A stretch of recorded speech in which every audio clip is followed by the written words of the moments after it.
गुरु ब्रह्मा गुरुर्विष्णु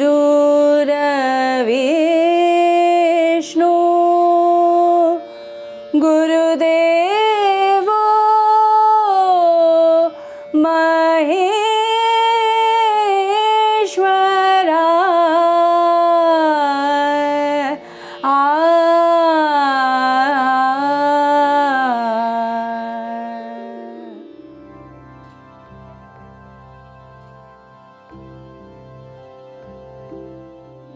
hello everyone, आप सभी को रश्मि का प्यार भरा नमस्कार। आज की वीडियो की शुरुआत करते हैं एक कहानी के साथ। कहानी क्योंकि जो मेरा टॉपिक है वो कहीं ना कहीं एक कहानी से जुड़ा हुआ है और मुझे लगा कि इस कहानी को आपके साथ शेयर करूं ताकि आपको उस टॉपिक को समझने में और मज़ा आए। तो आपने अक्सर लोगों को ये कहते हुए सुना होगा कि जितने भी संगीतकार हैं या जितने भी गुणी लोग हैं, जितने भी ज्ञानी लोग हैं, उनको एक सिद्धि प्राप्त होती है। और सिद्धि तब प्राप्त होती है जब हम उसको एक साधना के रूप में करते हैं, राइट। और ऐसे ही एक रूप को कहा जाता है संगीत में चिल्ला करना। तो इससे पहले मैं आपको बताऊँ चिल्ला क्या होता है। I just share one story जो मेरे गुरुजी ने हमें अपनी क्लास में बताई। तो गुरुजी ने चिल्ला किया और जब वो चिल्ला करते थे तो वो तो बेसिकली एक जगह जाकर वो बैठ जाते थे और रोज़ नियम से उस जगह पर अपना रियाज करते थे। 1 दिन, 2 दिन, 3 दिन, और जब भी वो रियाज करते थे पर वो एक बात का ध्यान रखते थे कि लाइट हमेशा ऑफ रहती थी, तो उनको कुछ ना दिखाई देता था, उनको सिर्फ तानपुरा सुनाई देता था और उसके साथ वो रियाज करते थे। तो एक दिन गुरुजी ने बताया कि शुरू में समय का अभ्यास नहीं होता था कि भाई अब 3 घंटे हो गए, टाइम अप हो गया। तो कई बार घड़ी देखनी पड़ती थी कि भाई टाइम हो गया नहीं हुआ।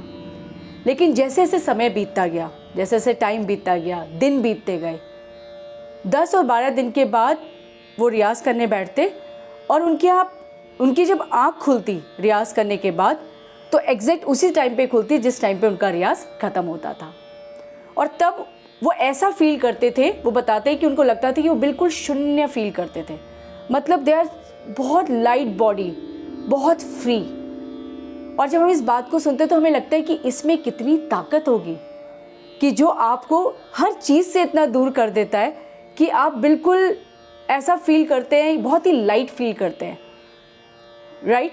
तो जब उन्होंने इस बात को बताया तो हम लोगों ने, अपने दोस्तों ने बात की कि भाई हम भी चिल्ला करेंगे और let's do it, figure it out, ये कितना मज़ा आता है। तो एक मेरा फ्रेंड है, उसने बोला दी आपसे नहीं होगा, मैं ट्राई करता हूँ। आई सेड भाई प्लीज़ करो। एक दिन वो करने बैठा तो एक दिन तो उसका रियाज हो गया, उसने दूसरे दिन दोबारा किया, फिर उसका रियाज हो गया। तीसरे दिन घर में मेहमान आ गए तो वो कहीं जा ही नहीं पाया। फिर हम गुरुजी के पास पहुँचे, हमने गुरुजी को बताया, गुरुजी आपने कैसे किया, उससे तो नहीं हो पा रहा। तो गुरुजी कहते बेटा करते करते होगा, 1 बार नहीं होगा, 2 बार नहीं होगा, 3 बार नहीं होगा, 4 बार नहीं होगा, कभी तो होगा, बस वो होप नहीं छोड़नी है। सो बेसिकली जो आज मैं आपको बात बताने जा रही थी वो इसी से आधारित है कि चिल्ला करना, यानी कि 40 दिन तक एक सेम जगह पर, एक सेम स्थान पर रियाज करना। फिर चाहे वो आप 1 घंटे के लिए करिए, आप 2 घंटे के लिए करिए, आप 3 घंटे के लिए करिए, लेकिन उसके बीच में ब्रेक नहीं आना चाहिए। और उस 40 दिन के बाद जो आपको संगीत की समझ आएगी वो बहुत ही सुंदर होगी, वो बहुत ही डिफरेंट होगी, जो शायद शब्दों में भी बयां नहीं हो सकती। ऐसा हमें फील होता है जब हमारे गुरुजी श्री सुधांशु बहुगुणा जी अपनी क्लास में हमें बताते हैं। जब हमारी क्लास होती है वो इतनी सारी चीज़ें हम तक पहुंचाते हैं और हमें लगता है कि हमें कर देना चाहिए, इतनी शक्ति है, क्योंकि हमें कहीं ना कहीं लगता है कि उनको वो सिद्धि प्राप्त हुई है। वो जब भी क्लास लेते हैं तो वो बात करते हैं कि मैं कुछ नहीं करता, ईश्वर करवाता है। मैं बैठ जाता हूँ, मैं राग शुरू करता हूँ, क्या निकलेगा। सो इतनी शक्ति इस शास्त्रीय संगीत में है। तो आई एम श्योर कि आप में से भी कुछ अगर इस कहानी को सुनकर थोड़ा सा इंटरेस्ट पैदा हुआ होगा कि भाई हम भी करके देखते हैं, तो ज़रूर करने की कोशिश कीजिएगा।